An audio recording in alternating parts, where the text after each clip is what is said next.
खबरो न लेलू अब तो नंबरो न देलू हो जहिया से शादी कैलू हालू न पूछेलू हो खबरो न लेलू अब तो नंबरो न देलू हो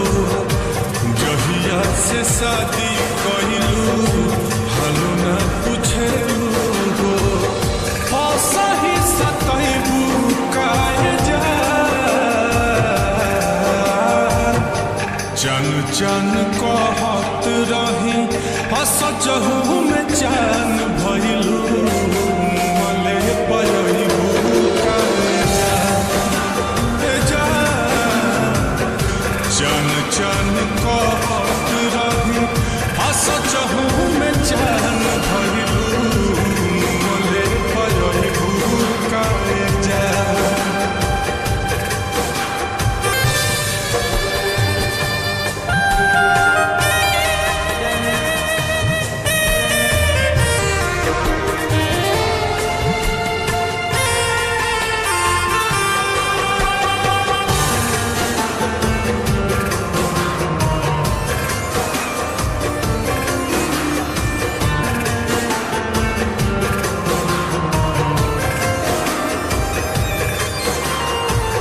निंदियों नया रे जागी रोवता निराहत में काहे नहीं खूब बुझत बानी कवना हालत में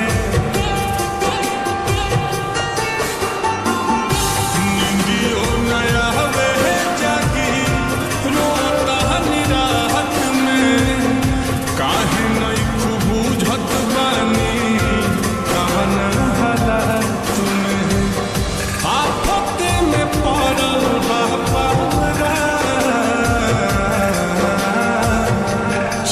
चन कहत रही सचहू में चैन भइलू मले पयबू काहे जा चन चन कहत रही सचहू में चैन भइलू मले पयबू काहे जा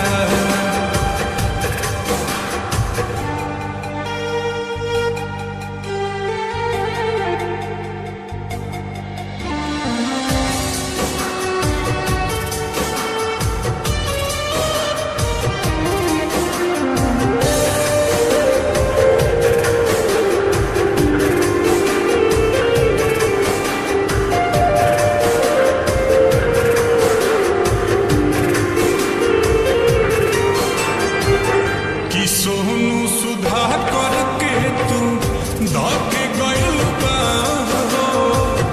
रोई है नील कमल जतने लगी तोहके यार हो सोनू सुधा करके तू धके गइल बा रोई है नील कमल जतने लगी तोहके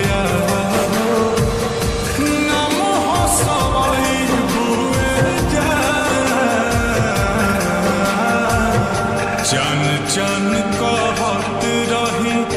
सचहू में चैन भइलू मले पयबू काहे जा चन चन कहत रही सचहू में चैन भइलू मले पयबू काहे